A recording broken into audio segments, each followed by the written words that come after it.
Hello, my name is Hannah, and I'm 42 years old.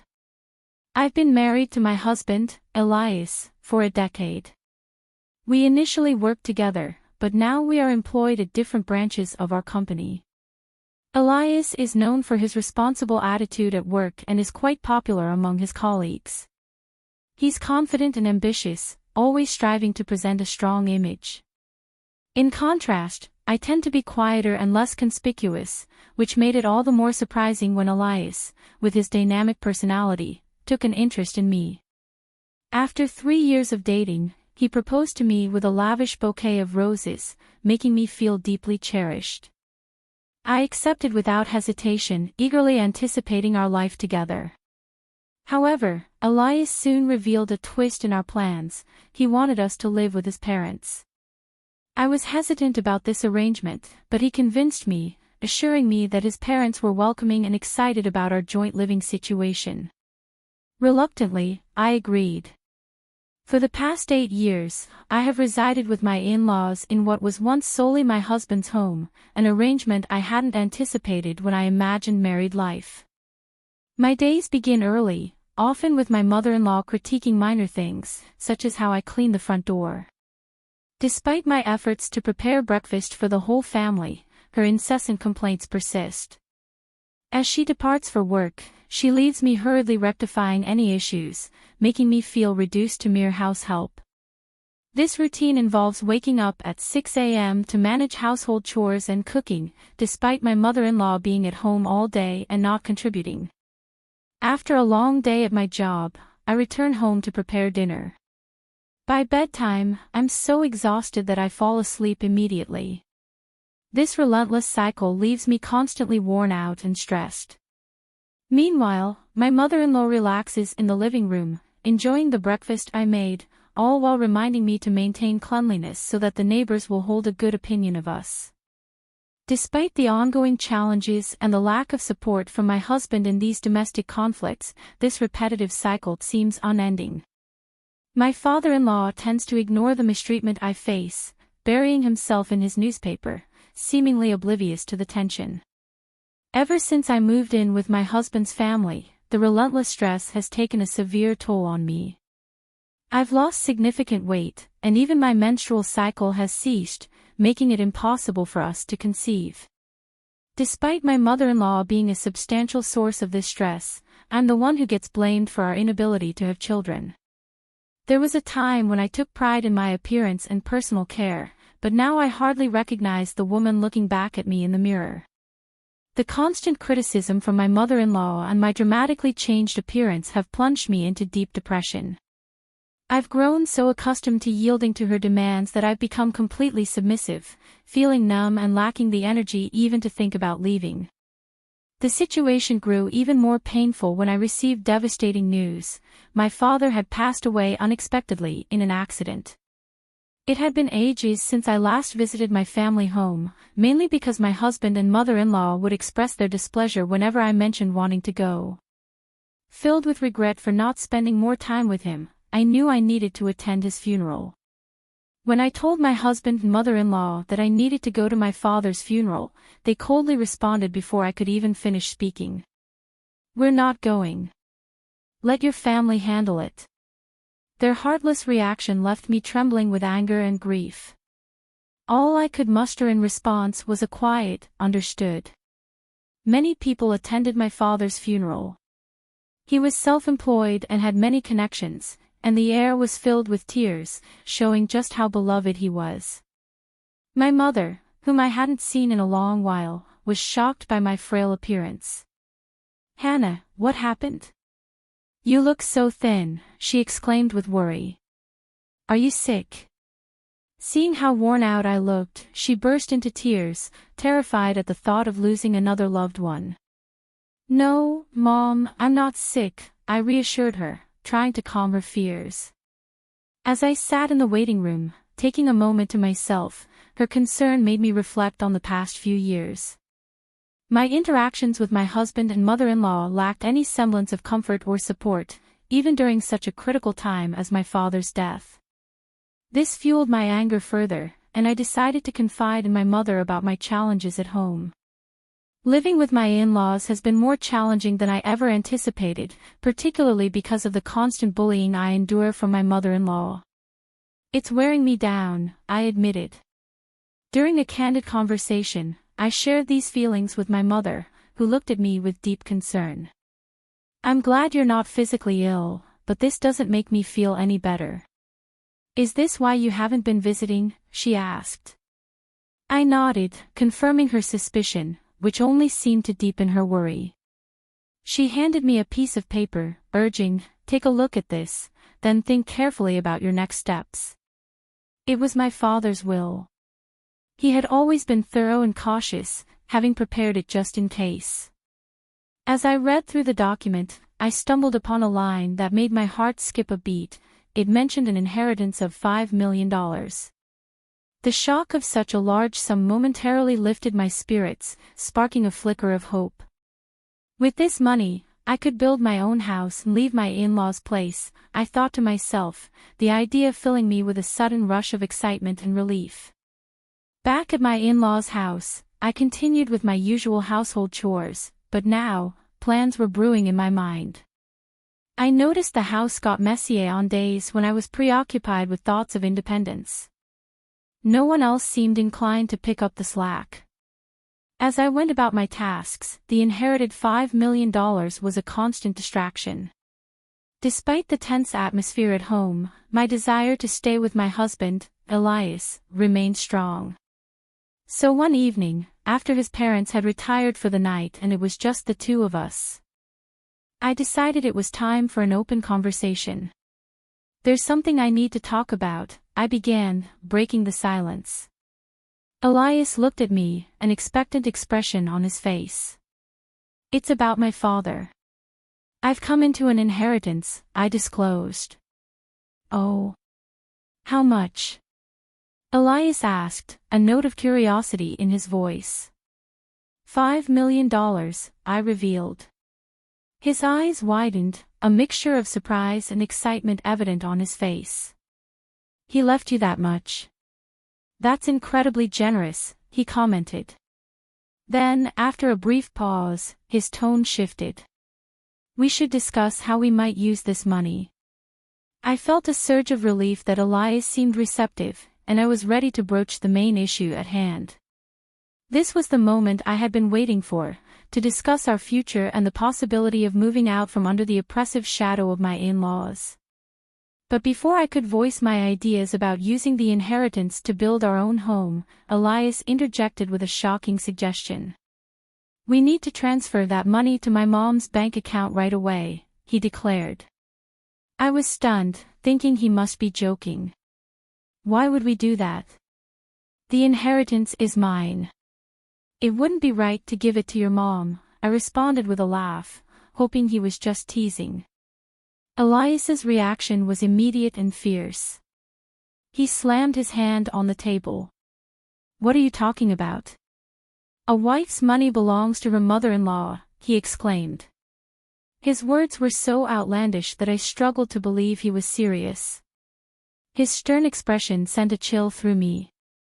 "I'm sorry, but I don't understand," I replied, bewildered. All I wanted was to suggest that we build a house for ourselves, but Elias wouldn't let me speak further. He kept insisting that my inheritance should be given to his mother. That night, I was too shocked to sleep. The next morning, while I was making breakfast, Elias and my mother-in-law confronted me with angry expressions. "Hannah, I heard about it. You inherited $5 million, and you said you won't give it to me. Who do you think you are?" my mother-in-law demanded, her voice filled with indignation. Already aware of the inheritance through Elias, she was adamant. "Stop arguing and transfer it to my parents' account now. A daughter-in-law's money is our money," she asserted. Their intent to seize the inheritance at any cost was unmistakable, and no matter how much I objected, they continued to pressure me. Eventually, I fell silent. That's when Elias produced a piece of paper. "You're getting carried away because you've come into some money. I'm the one who's been supporting you. If you don't change your attitude, it's divorce," he threatened. The paper he held was a divorce form, already signed by him. Take this and go back to your parents' house. If you apologize properly, I might reconsider, he stated, his tone resolute. As I took the divorce form from Elias, a rush of memories overwhelmed me. I realized that throughout our marriage, I had never truly received any financial support from him or his family. I had been contributing equally to our living expenses, yet all the household chores fell squarely on my shoulders. Despite my tireless efforts, they had consistently treated me poorly. And now, they were even trying to claim my father's money. The pressure to relinquish my inheritance was immense, but being told to leave suddenly seemed like a chance for a new beginning. Holding the divorce papers, I realized I had the power to shape my future. I vowed never to surrender my father's legacy and made up my mind. After a long day at work, I returned to my parents' house. "I'm home," I called out. "Welcome back," my mother greeted me with a warm smile. Despite my exhaustion, a home-cooked meal awaited me on the table. It had been ages since I had enjoyed a meal prepared by someone else. With each bite of the delicious food, tears of gratitude welled up in my eyes. "Did you tell your husband about the inheritance?" my mother inquired. "Yes, and it caused quite a stir," I replied, recounting the demands my husband and mother-in-law had made. My mother listened, speechless at the shocking revelation. "The inheritance belongs to you, and you alone should decide your future," she comforted me gently as I cried. After being cared for at my parents' home for a week, I decided it was time to return to my in-laws' house, armed with a renewed sense of strength. "Well, I'm heading back now." "Take care," I said confidently, no longer afraid to face the challenges there. As soon as I returned, my husband and mother-in-law confronted me, arms crossed and expressions stern. "Have you reflected on your behavior?" they demanded. "Yes, I apologize. Please allow me to stay in this house again," I offered. My apology was more strategic than sincere. My mother-in-law's face lit up with anticipation. "Well then, hand over the inheritance quickly," she demanded. "The inheritance process is taking longer than expected. I haven't received it yet. It's a complex procedure, so it might take another 7 months or so," I explained, buying myself some time. 7 months? That long? My mother-in-law's disappointment was evident. "Well, fine," she reluctantly accepted. Both my mother-in-law and Elias appeared satisfied, thinking their plan was still on track, unaware of my resolve to chart my own course. Despite their demands, I didn't hand over the inheritance. However, they continued to nag me about spending a week at my parents' house. "You're neglecting your duties as a wife. The house is a mess, clean it up quickly," they insisted. The state of disarray and unhygienic conditions at my in-laws' house after just a week was almost impressive. Previously, such chaos would have deeply upset me, but now, it didn't bother me in the slightest. I simply carried out my mother-in-law's commands without letting it affect me emotionally. "It's my birthday, so I'll be leaving. Make sure to keep the house clean," my mother-in-law announced, as she always went on a trip to celebrate. Naturally, I wasn't invited. "By the way, have you received the inheritance yet? It's supposed to come in today." My husband inquired almost too conveniently, hinting that the $5 million could be a splendid birthday present for his mom. "Don't forget to transfer it to Mom's account before we get back," my mother-in-law added. The timing of her birthday coinciding with the supposed arrival of the inheritance felt too perfect. As they left, I maintained a pleasant facade, bidding them a cheerful, "Take care." Once they were out of sight, I sprang into action, ready to execute the plan I had been formulating for so long. They were in for a surprise upon their return, but by then, I wouldn't have to concern myself with their reactions. Quickly, I packed my belongings and left my husband's family home behind for good. "Wow, this is incredible. I exclaimed as I moved my things into my new home. Thanks to my father's inheritance, I had been able to build this house. I felt an overwhelming sense of happiness and relief, finally living in a beautiful place that I could call my own, free from the oppressive atmosphere of my in-laws' house. I decided to share my new home with my mother, who lived in my hometown.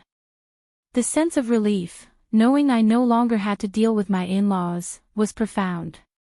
Settling into the plush sofa in my new living room, I felt a contentment I hadn't experienced in years.